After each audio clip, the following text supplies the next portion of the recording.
नमस्कार, मैं आपके साथ विभा उपाध्याय और आप देख रहे हैं न्यूज़ 18 बिहार झारखंड का डिजिटल प्लेटफॉर्म। बिहार में मुख्यमंत्री सम्राट चौधरी के नेतृत्व में मंत्रिमंडल विस्तार हो चुका है, लेकिन इस मंत्रिमंडल के विस्तार से क्या क्या सियासी समीकरण साधे जाएंगे, ये भी बहुत महत्वपूर्ण।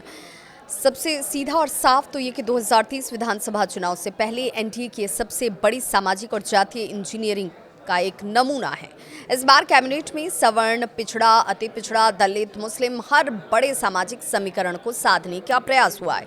खास बात यह कि राजपूत और भूमिहार समाज को मजबूत प्रतिनिधित्व दिया गया, वहीं अति पिछड़ा और दलित वर्ग को भी एक बड़ी हिस्सेदारी देकर एनडीए ने बड़ा चुनावी संदेश दिया।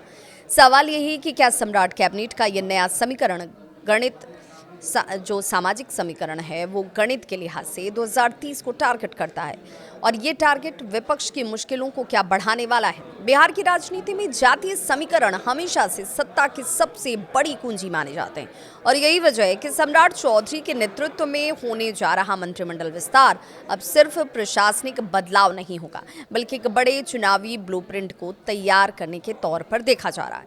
एनडीए ने इस बार कैबिनेट के गठन में जैसे सामाजिक संतुलन बनाने की कोशिश की, जिसमें बिहार के लगभग हर बड़े वोट बैंक को प्रतिनिधित्व मिलता हुआ दिखाया जा रहा है। सबसे ज्यादा चर्चा राजपूत और भूमिहार समाज को हिस्सेदारी को लेकर हो रही है।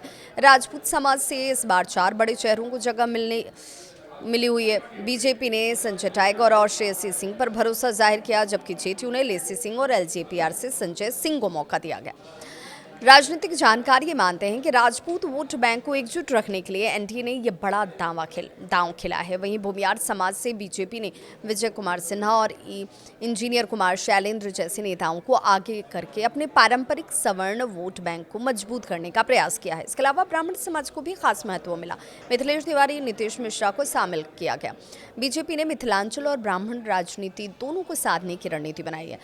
वैश्य समाज की बात करें तो इस बार एनडीए का खास फोकस नजर आता है इस पर। दिलीप जायसवाल, केदार गुप्ता, अरुण शंकर प्रसाद और श्वेता गुप्ता जैसे नामों की तो चर्चा आप देख ही रहे हैं, लेकिन इस पूरी कैबिनेट की सबसे बड़ी ताकत अति पिछड़ा वर्ग है। बिहार की राजनीति में ईबीसी यानी अति पिछड़ा वर्ग सबसे बड़ा निर्णायक वोट बैंक माना जाता है, और एनडीए ने इस वर्ग को सबसे ज्यादा प्राथमिकता दी है।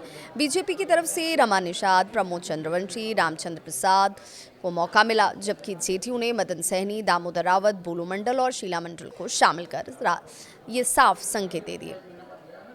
अब ये भी कि दलित समुदाय को इस बार कैसी हिस्सेदारी, तो मजबूत प्रतिनिधित्व उनका भी है। बीजेपी से लखिंद्र पासवान और नंद किशोर राम, तो जेडीयू से सुनील कुमार और रत्नेश सदा के साथ अशोक चौधरी, जबकि एलजेपीआरवी से संजय पासवान और हम पार्टी से संतोष कुमार सुमन शामिल हैं।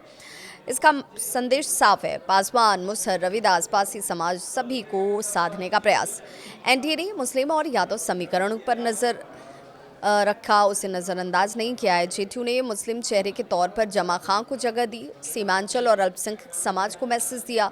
बीजेपी ने रामकृपाल यादव को शामिल कर यादव वोट बैंक में अपनी मौजूदगी मजबूत करने का प्रयास किया। यानी साफ है कि सम्राट कैबिनेट का ये विस्तार सिर्फ मंत्री बनाने की प्रक्रिया नहीं है, बल्कि बिहार की पूरी सामाजिक संरचना को राजनीतिक तौर पर साधने की कोशिश है। सवर्ण से लेकर दलित तक, पिछड़े से लेकर अति पिछड़ा और मुस्लिम से लेकर यादव तक हर वर्ग को प्रतिनिधित्व दिया गया। राजनीति सिर्फ एक जाति या वर्ग तक इस समीकरण में नहीं साधी गई। अब सबसे बड़ा सवाल तो ये है कि क्या सम्राट चौधरी की जातीय सोशल इंजीनियरिंग 2030 के विधानसभा चुनाव में एनडीए को बड़ा फायदा पहुंचाएगी, या फिर विपक्ष इस नए समीकरण का कोई जवाब या तोड़ भी निकाल पाएगा। क्योंकि इस वक्त अब विभागों का बंटवारा भी शुरू हो चुका है, जिसमें निशांत कुमार को दिया गया है हेल्थ सेक्टर यानी कि स्वास्थ्य विभाग, जबकि विजय सिन्हा की बात करें तो विजय सिन्हा को कृषि विभाग दिए गए हैं। इन विभागों को लेकर आप क्या सोचते हैं, आपकी क्या है राय, ज़रूर बताइएगा।